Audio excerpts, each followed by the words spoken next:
is the blood. How do we always get into this? Fall back! Taste this! Bloody hell! Get me on the roof! Thank you, Layla. You better have a plan, Jacob! Don't miss. So, that was fun. Welcome to Redfall. Redfall is our effort to take what Arkane does well, a hybrid of first-person games and RPGs, and stretch ourselves a little bit. Does this work in the open world? Does it work both solo and with co-op players? Can we take all our narrative layers and our improvisational mechanics and our style and spread that out across an open world? For me, Redfall represents our most ambitious title that we've tried to do here in the Austin studio ever. It was super important for us to, let players still play by themselves and have that sort of like immersive Arkane experience, but then adding up to three other players into the mix, of course, changes everything. Not only from the player experience standpoint, but just from the development standpoint also. The reason I like making the kind of games that we make is because I like playing these kind of games, right? And so it's the same reason I like tabletop RPGs too. And it's the allure of I want to witness and then mess with some dramatic scene. I want to come upon these tableaus and sort of almost ant farm like see what's going on, hear what they're saying, try to suss out what they're doing, and then I want to jack with it in some way, like to turn the vampire loose on them, or put explosives down, or snipe them from a distance, or see some cultist fortress real far away and try to figure out how am I going to get in there, what am I going to find when I get in there, that kind of stuff is super enticing to me. Some of my favorite moments are just this sort of observation about how the world changes, the way we spawn different little vignettes across the world, and you catch people at different points on their patrol route, and day-night changes things, and that's a powerful piece to me. Is wow, I feel like I'm in a living world. Yeah, I'm really excited about the setting of the town of Redfall. It's a lot of games you think it's not New York, it's not London or Boston or whatever. It's quaint, it's small. Even though it's our biggest game, it feels like small town Americana. And to your point, Harvey, with the time of day, that you can run through this open world so many different times, but based on the time of day, based on different weather, if the fog has rolled in, it can feel so dramatically different each time. And with the random spawning, you're constantly on your toes and in awe of some of the ways that the world looks. I really gravitated toward a lot of the narrative that's in the world. The readables and getting just caught up and just I'm going to read this thing now, or walking through the Ford encampment and seeing a framed newspaper, and then getting close and realizing the full story is actually there. It's something that makes sense. Yeah, and then you turn around and that person they're talking about is in this picture frame behind us. That and the forcing myself to take different approaches. I specifically remember kind of going through, and I have my one way I go for the first mission every time. This is the way I go, across this bridge, go up there. Watching somebody else go down into the lake bed, and there's a cave there that I had no idea. It just completely blew my mind. So under the choppers crash? Yeah. I was even thinking as I was watching, they're going the wrong way. That's not how you go. But it kind of changed how I approach everything now, where I feel like I have the way that I think about, and then I'm actually going to go this way this time, and it feels compelling to do that. So, yeah. If I could add anything to that, or if I could put it into one word, it would probably be transported. We put so much effort into the narrative, into the world building, environmental storytelling, all that stuff and it's part of the reason the games that I gravitate towards make me feel that way, so I hope players feel like they've been transported to some place that feels real at the end of the day. Yeah, it's that moment in time that you feel these people have existing relationships that you're kind of being a part of. They're not just people just happen to pop up, randomly. Yep.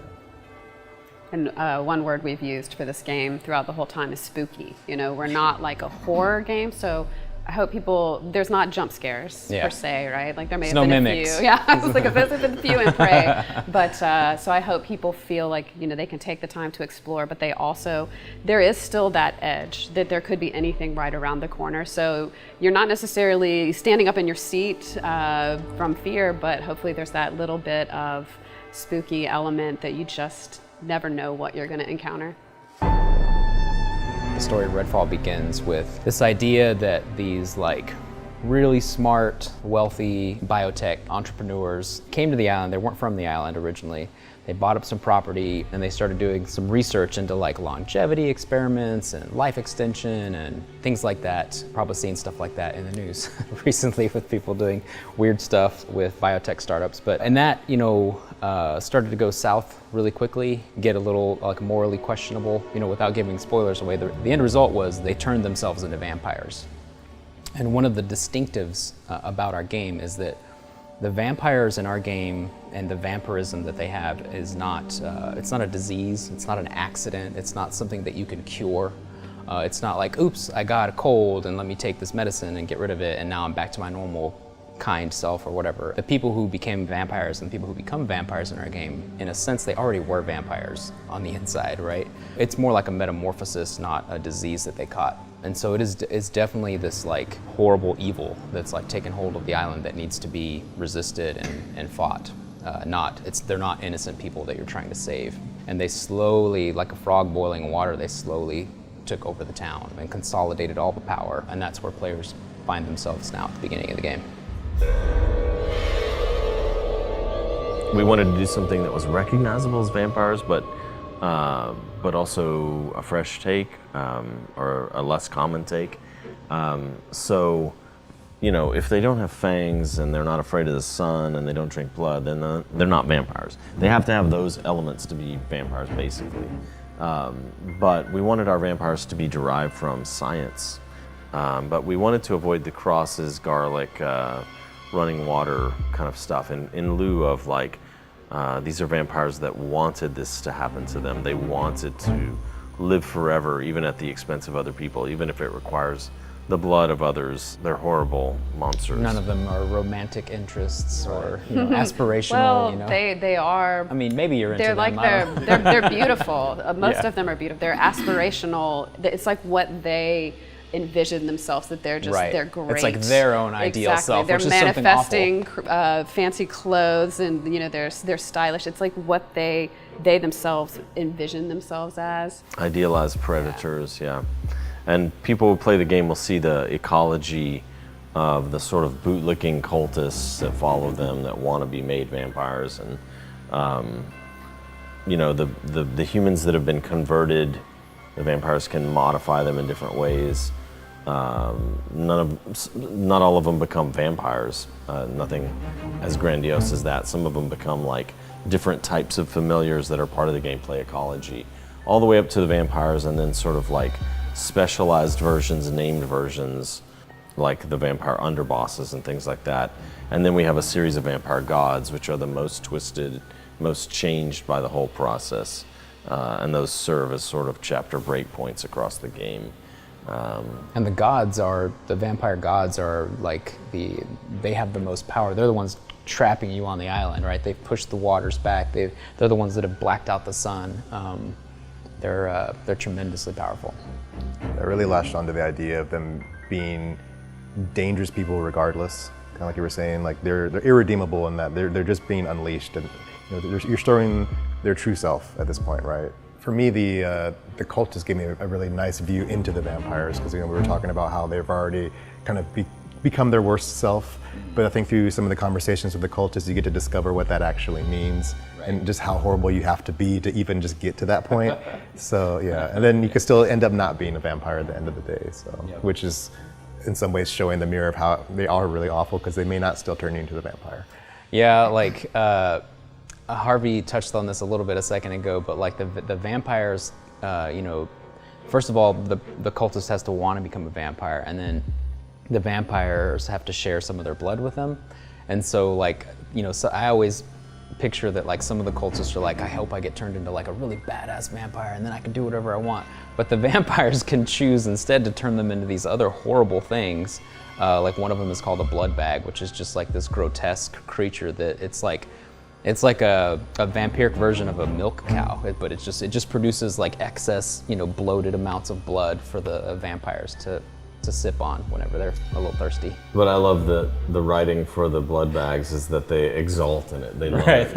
Like, look at me, I'm gorgeous. Yeah. Right. the 4 heroes that you get to pick from to play, we deliberately, we set out to say some of them are from the island, some of them are outsiders coming into the island, so you have multiple perspectives. And they represent this like spectrum of like different backgrounds, different play styles. Like, if you're, like I gravitate towards Jacob, who is like probably more stealth oriented because he's got the ability to turn invisible, he's kind of got sniper type skills. He's got a raven that can scout for him.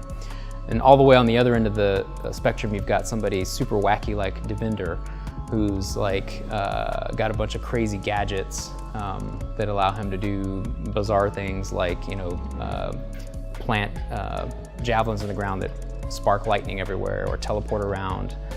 Or he has a blacklight power that lets him freeze everyone. So he's got a lot of like area of effect abilities, and personality-wise, he's just like he's just super gregarious and interesting and just like zany character. He's an internet famous, cryptid hunter.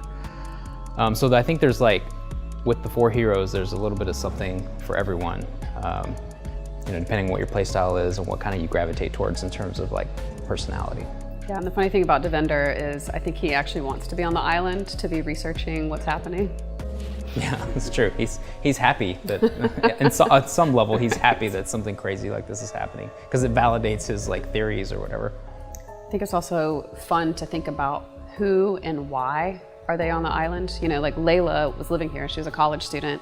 Devinder was here for a book signing, right? Lucky him to actually have some content to capture. Remy, from some of the tricklings of some weirdness happening, she's here because of her search and rescue skill set. And Jacob initially with Bellwether. So Jacob was one of the bad guys. So to really think about really different reasons for these characters to be here on the island and then build up from that was fun as well. I think something I struggled with initially, but I've come to really appreciate, is that they're not a kit.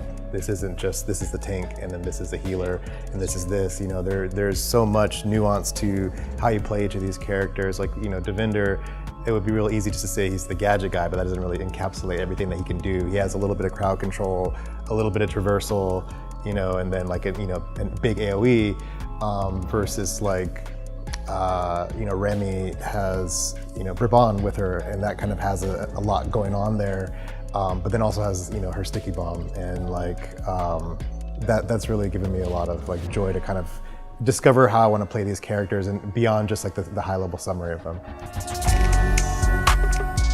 So as you're playing through the game, of course there are we've come up with a suite of like really cool abilities and powers for players to choose from, just like we did in Prey and Dishonored. You have tons of options, and if you happen to be playing as like if we all decide to play Layla's or Jacob's, my Jacob might not be the same as yours because I may choose to like really drill down into the Raven skill tree and like max that out before I pick any of the other skills. So you got a lot of choice there to like express different play styles. That's the skill trees, but then of course you've also got your gear. Like we've got special things called remnants you can find, which are like basically magical vampire blood that you can equip almost as like a talisman that will give you special resistances or special abilities related to healing, but it also boosts your health. So there's lots of different ways that you can sort of customize your character's build. Yeah, and there's also ways for your friends to, if you've leveled up certain skills to a certain point, that your friends get to benefit from them. Yeah. Like if you're playing Jacob and you level up Cloak to a certain point, I actually can Cloak as well. Yes. We tried to not make it so that like this skill only works in multiplayer, or this skill only is useful in single player, but it has the single player benefit, but then it has the multiplayer like add, and if you happen to be playing with friends, it does cool stuff for your friends too, which I think is gonna be super fun. I saw it as like in a horde shooter, like they're coming for you at all times. So you feel that pressure, and in this game, I feel like I'm the danger kind of thing, right? I'm the one who's moving through. You're trapped in the room with me. Yeah. It's also important, that's a great point, and it's important to note that like they're unaware of you. So you can zoom in and eavesdrop on their conversations. You can sneak up and listen to two people talk and then slip away from the encounter. It shares the lineage of Arkane games in that sense. Yeah, that's something that's also been nice about the vampires being the antagonists, is that they're not mindless. They're not just let me run and eat your brain, right? So they're actually thoughtful. They are a bit more of a predator, and also humans are terrifying, right? So the cultists and Bellwether are they're also more tactical. So yeah, they take cover, you know, they flank you, all those good things. Well, the other thing is, like, this is an open world game. You're never trapped in, like, I'm not trapped in this alley and I have to defeat 30, you know. Just gotta hold out. Yeah, I don't have to hold out. Like, I can do the thing that I do in other open world games, which is like, this monster's too hard, I'm leaving. And I'm gonna go fight these other monsters over here, get a new weapon, level up, and then I'm gonna come back and kick this guy's ass. When we started Redfall, we knew we needed, like, you know, guns, because this is part RPG, part shooter. And it was fun to be able to work with modern guns for once. And, you know, we wanted a range from, like, high-end military gear dropped by Bellwether security on the island, all the way down to, like, Grandpa's shotgun found in the attic of this old Victorian house. And then some kit bash stuff too, like in his garage, this person made, like, you know, a duct tape handgun that, you know, has a flashlight on it or something, right? So there's ranging from jury rig to high-end military and all that. But very quickly we realized we also needed some vampire-specific weapons. And so the UV beam, which leads to a whole system of petrifying the vampires, from which they can thaw out if you don't stake them. The stake launcher itself, which is like a found ammo type weapon, like broken off pool cues and snapped off mop handles and fireplace pokers and things like that. Steak knives. Yeah, and then like flare guns, which you'd find on a tourist island with sailboats and all. They immolate vampires, and so they become like a little fireball launcher. And so the usual weapons that you love in games, sniper rifles and shotguns and assault rifles and things like that, are fun to play with in our game. And they level up over time, and they have different traits on them, and so you're looking for the one with the right traits that you want. And they have stakes on the end, of course, because you need to be able to stake vampires. Right, again, every time we tweak our fiction in some way, like vampires, it leads to whole systems like staking and petrification with UV light and all that. But in addition to all those guns, we have the set of vampire-specific guns that are you know, unique to the game. The best stake attachment in the game is the garden gnome. You don't like the broken guitar neck? Or? Oh, the broken guitar neck. I'm partial to the harpoon. It looks like a whaling harpoon that's been cut off and put on the end of the rifle. So. We start with something really weird and fantastic, right? Like Dunwall or Space Station. And then we work to make it so that players can understand the space and learn about the environment. But this time we started with something familiar on purpose. Like, everybody gets, like, a small town, you know, on the East Coast. Everybody understands liquor stores and convenience stores and clinics and neighborhoods. So that part is awesome because you're immediately dropped into something you understand. But then the part that I like is then we twist it, right? The vampires, they warp reality around them with their psychic abilities. So the cultists, of course, build weird structures on top of the familiar settings that you'll encounter occasionally, and then the vampires, like, punch these holes through reality and make these little pocket dimensions where they, like, sleep and gather power. And those spaces are some of my favorite because everything's just, like, bent and twisted into this, like, sort of Halloween/nightmare version of reality. And speaking to the size, I think the Talos and Prey was 5 football fields. And the size of Redfall is kind of hold my beer on that one. So we definitely challenged the whole team with making something this big. Yeah. I remember early on there was a moment we were working on District 2, which is a little more rural, and Jim McGill took Talos at scale and dropped it in the middle of the farm that's there. And the district just eats the whole space station. Of course, it's gigantic. It was just the size of the actual, like, farm area. Yeah. And that's just like one mission. Yeah. That's pretty crazy. Ultimately, we hope that players will play single player if that's what they want, and it will feel like an Arkane game. But it's more expansive. It's an open world, but it's not an open world based on the scale of vehicles. It's an open world based on foot. And so it's like a familiar setting, New England, spooky. Traverse the place, go into mom and pop grocery stores, apartments, get on the roof of buildings, And we try to put as many environmental storytelling scenes around as we possibly can.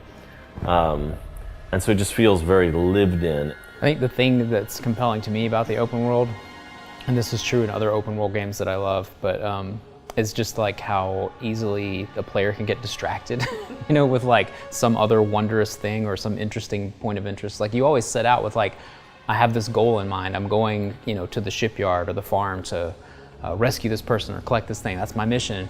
But like it takes me 2 hours to get there because along the way, like a nest popped up, or I saw a vignette with some like cultists who were harassing some civilians that are tied up, or I got ambushed by vampires, you know, or an NPC gave me a little side mission to go check out. There's always something along the way that just like pulls me off the beaten path to check something out or discover something or loot something, and that's just tremendously fun. I'm thankful every day for, like, Arkane is a company where some of us have worked together for 20 plus years or 10 years, or, you know, and there's a lot of cement there socially and a lot of creative chemistry, and even though some people have left and new people have joined us and all that, it's been a blessing to have this team and this game and the company culture, and we're in it together. We're gonna get through this. We're gonna ship our game no matter what, no matter what virus hits us or whatever, you know, so. But during this last few years, it's been a blessing.